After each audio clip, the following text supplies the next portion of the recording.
6 differences between sadness and depression. Hello, everybody. My name is Coach Kendra, and I am here with the beautiful Dr. Jane Mims today. And we're going to be talking about 6 things. So here's the thing, Dr. Jane, I used to get really confused about sadness and depression, the difference between the two. And I think and people use the word, I'm depressed, and they're really describing the way that they're feeling, and they don't understand that that's really more of a clinical classification. Yeah, absolutely. And I've heard that before too.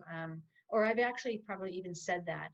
I'm not in a clinical depression. So for someone who's not in a clinical depression, it's hard to understand when someone is depressed because you're thinking, sadness. So let's go over the 6 things that that kind of differentiate the two. Well, let's talk about, can we dive into that for just a second? Yeah, So what absolutely. what's an example that can help people really identify with that? What is something that, okay, here's one. You work out a lot. Are you a runner? No. I am. And you do kettlebells, you do like really intensive yoga. I mean, I do yoga too, but your yoga and my yoga are different hemispheres. But I get something when I go running. And I've talked with people before and they say, I don't understand a runner's high. And it's because I have that thing. Yeah. And they don't.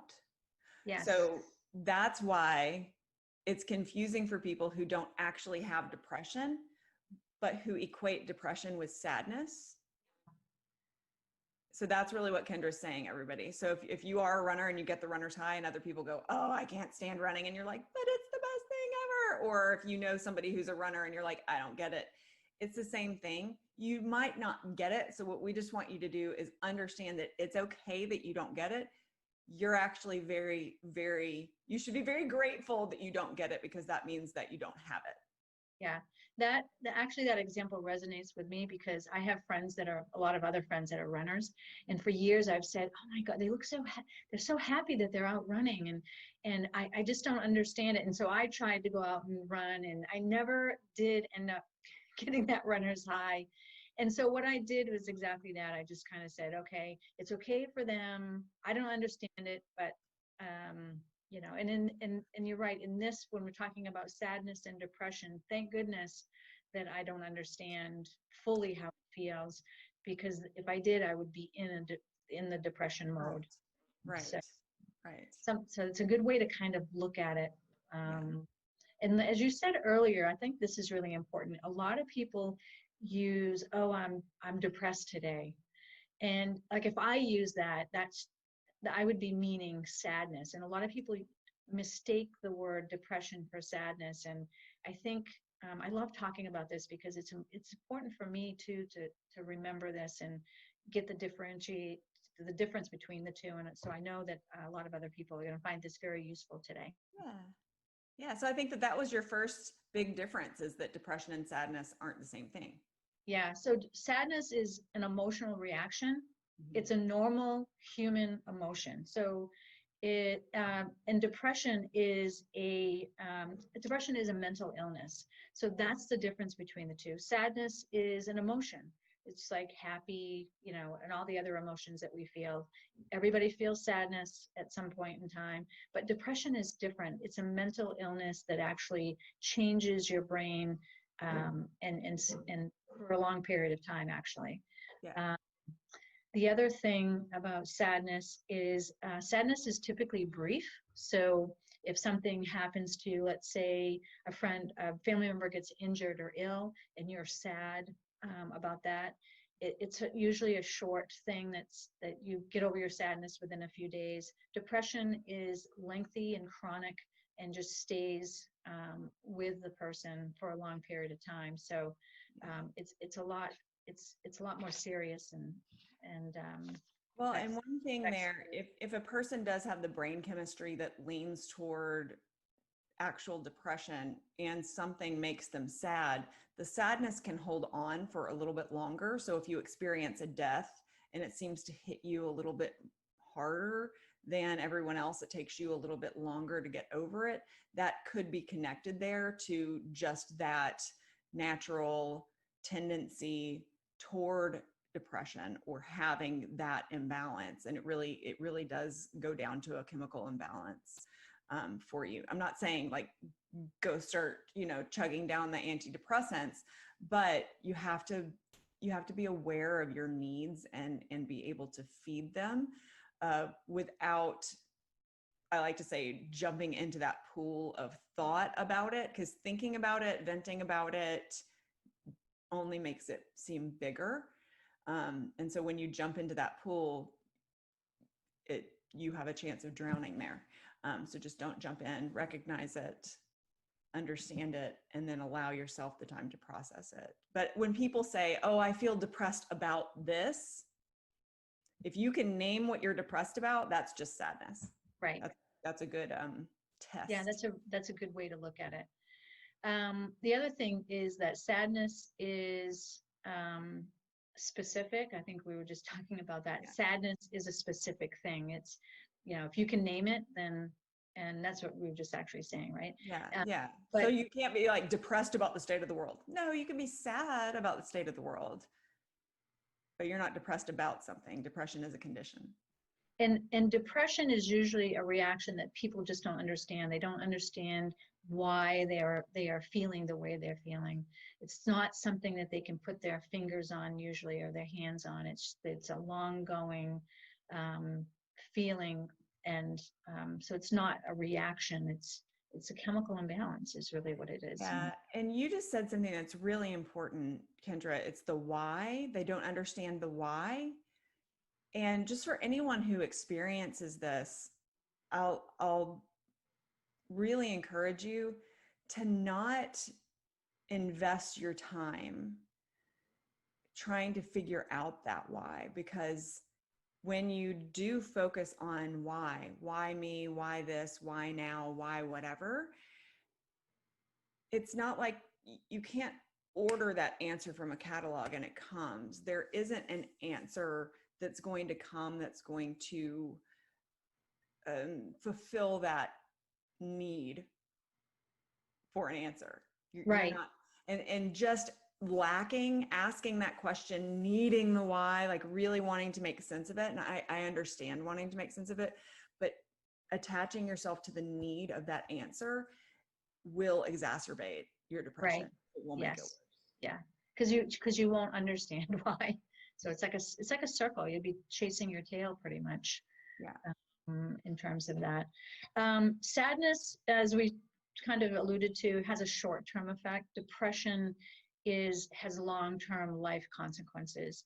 So depression affects all areas of your life, where sadness is a short-term thing that you get over typically within a few days or a week, or if it's something really that you're very sad about, you might be a little longer than that. But depression also makes you feel worthless, insecure, maybe guilt starts rolling in because of how you feel and the fact that you think you should not be feeling that way. So it really is a painful experience for those who have depression long term. I know some people that do, and it's very debilitating, to say the least. It is. It can actually feed a shame cycle, which it's just a catch-22. It's a very dangerous downward spiral. Yeah, absolutely. Sadness affects your mood. So it's a mood, it's an emotion. Depression affects your life. So it affects every area of your life, because it's hard to function when you're in that depression. It's an overwhelming feeling of not good enough, or you have that insecurity feeling as well. So it is much different than sadness, even though it's paralyzing. Some people who are in depression reach the place where they can't leave their house. I've coached people who say, I just don't understand. I'll get up, but there's nothing there for me to give, and I'll just go sit on my couch, and I know what I need to be doing, but I don't know why I just can't do it. And it's really paralyzing. It makes you look at the world differently. Like you don't see anything worthwhile to even begin your day. And as you said, I have family members and I know people that have been in severe depression for many years, and it is really a difficult thing to get out of. What are some of the tips for people that may think that they are having an issue with depression, or like, let's say somebody hasn't gotten help yet? What would be the first thing that Yeah. that Yeah. they? Well, depression is so dangerously close to thoughts of ending one's life or doing something, unchangeable that you can't go back and undo. So I would definitely say you need someone who knows how to hold you accountable just to being healthy. And because another thing that came to me when you were just speaking was, when you have that self-doubt or self-loathing or low self-esteem that comes with depression, or that depression helps to cultivate, sadness, you're actually participating in things in the world and experiencing emotion connected to it. Depression, there's a separation where you feel as though the world is happening around you. Not always, but in many cases, you feel as though the world is happening around you and you're unable to tap in and access something because there's something wrong with you. Yeah. And that leads you back to the why that we've already talked about before. But depression is a very removed and lonely place. Sadness can be lonely and removed as well, but not to that degree Yeah. of having that mental wall of separation. And so what I would say, especially if people are in that paralysis area of depression, this is the time to force yourself to get up, practice some self-care, Mm-hmm. force yourself to dress like you're going somewhere, make yourself presentable as though you're going to be out in the outside world, and reach out to people. You're not going to want to, Yeah. but you need that interaction because your energy level is so low. Your emotional energy level is so low that, energy creates more energy. But if your energy level is low, it's creating more low energy, which causes that downward. So you need to reach out and bring in other levels of energy to help elevate you. And so you really, really need that. You need a therapist, coach, accountability partner, tribe. You need those people, and you've got to, I don't know if what do you think, Kendra? Is it a level of pride that keeps people in depression or shame? I think some of it's shame, but I think some of it is that because it's so hard to understand, that people think that it will just go away if they did this, or maybe tomorrow I'll feel better, or maybe it's the weather, or maybe it's, they use lots of excuses. Some of it is they don't want to let people know how they're feeling. Right. There's a lot of people a lot of people are worried about what they look like to the outside. Yeah. And so they don't want people to know that they're struggling and that they need help. So I think that's probably the number one thing. Like the But feeling of being a burden. yeah, yes, and not being able to ask for help. But I know, I think the reason people wait to go get help is sometimes it hasn't affected their life enough in a negative way for them to reach out. And what happens is people then will wait, and then they'll get into that spiral that you're talking about and really get deep into it. And that's when they have to go get help because they have no other choice. So lots of things keep people from it, Yeah. asking for help. But self-compassion, making sure you have things in place, like Dr. Jane was saying, a coach, a mentor, a psychologist, or whatever you need to be able to get through it. But here's the other thing that I noticed that you said, and I can kind of relate to this in the exercise world. When you're feeling that low and that bad about yourself, it's hard to even pick your legs up, to stand up, to go change your clothes or to go get dressed. You're going to have to really talk to yourself and force yourself to do it. And once you get your body moving, once you get going and you get some clothes on, and you put a little makeup on if you're a woman, or a guy A too. guy that likes to wear makeup. But once you do that. It's the motion of that that helps you head in the right direction. But in the beginning, when you first feel like that, you really do have to force yourself. It's sort of Yeah. like when I get up in the morning and I really don't feel like working out. Yeah, it's I the first 5 minutes of pretty much every workout that I do. Is like, I'm just doing this because I'm supposed to, and I don't. And then the energy starts to build, and then I'm like, this feels Yes. so good. I've never regretted. The most mornings I have to force myself and to get going. Now, once I get going, I'm fine, and I've never regretted that decision. But it's the forward motion of it that gets me going, and it's the same You thing know, that way. sorry. No, go right ahead. I mean, that actually means a lot to me hearing that from you, because you're the workout person who's always putting your workout, pictures of yourself online, or you're like doing the workouts online. So I'm like, that just makes me feel a little bit better. Yeah. Because, there is a little point of pride in me that didn't want to admit, like, the first 5 minutes of every workout, I'm like, I'm not happy right now, but that's good. But if people are like, you just don't understand, I can't do that. I do understand. Yeah. Yeah. Because this is something that chemically I have experienced in my life: clinical Yes. depression, clinical anxiety. So I do understand what it feels like. I do understand not being able to get off the couch. I do understand not being able to fathom the idea of changing out of my PJs, or even though I need a shower, can't fathom the idea of actually doing one, taking one. If you're in that spot, you have to reach out to someone. Yeah.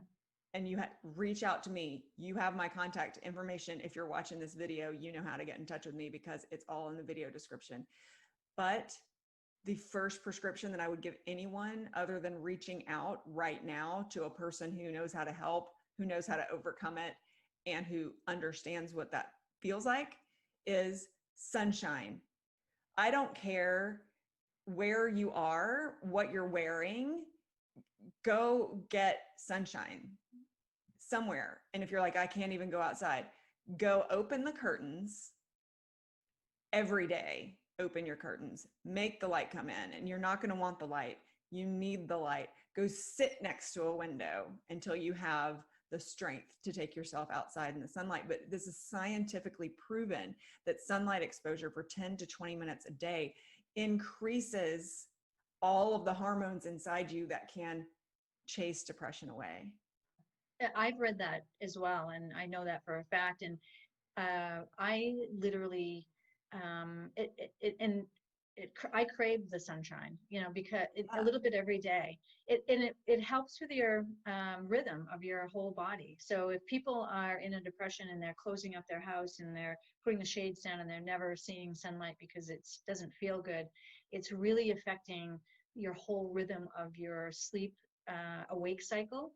Your And serotonin levels and your melatonin levels. yes. You need exposure to bright light Mhm. to reduce your melatonin levels during waking hours of the day and increase your serotonin hours. I always tell people to follow the sun when it comes to how they have their lights in their home or in their office. So about 5 in the afternoon, all of our overheads in our home start to extinguish, and we only use lamplight because the sun is going down. And it Yes. helps your body to regulate. So in the morning when the sun comes up, you can start with lamplight and then move, follow the sun with your light. That includes opening your freaking curtains. Yeah. Open them. Let the natural light in. I'd much rather you have natural light than other lights, but Good any point. light is good. So, That, all right. that I think a lot of people don't think about. So Yeah, absolutely. All right. Well, if this has been of use to you, please give us a thumbs up. Please reach out to us, because yes, we are here. absolutely. I mean, Kendra is a trauma specialist. She's a recovery specialist. I'm a psychotherapist, been coaching for years. You have two people here who understand this, who can help you through this and can help your life be the beautiful, happy place that it is supposed to be. And one thing that I just want to leave you with, if I may, Kendra, is please remind yourself every day that there's one of you. And because there's one of you, that's proof that you have a particular purpose in this life, in this universe. And in order to live that out, you've got to overcome this hurdle. And this hurdle's been given to you to help prepare you to deliver whatever special gifts you are supposed to deliver to the world. Absolutely. Instead of looking at this like a reason for you to not exist, look at it as a trial sharpening, iron sharpens iron, a trial that's preparing you to bring something wonderful and unique that only you can bring. Mm-hmm. Absolutely. Such a great message. For those of you who are struggling, please reach out to us. We are here for you. Absolutely. Absolutely. And before you go, hit the subscribe button and that bell so you will know the next time we drop a video to help you live a happier, more successful life. Till next time, I'm Dr. Jane and Coach Kendra with GILD Coaching.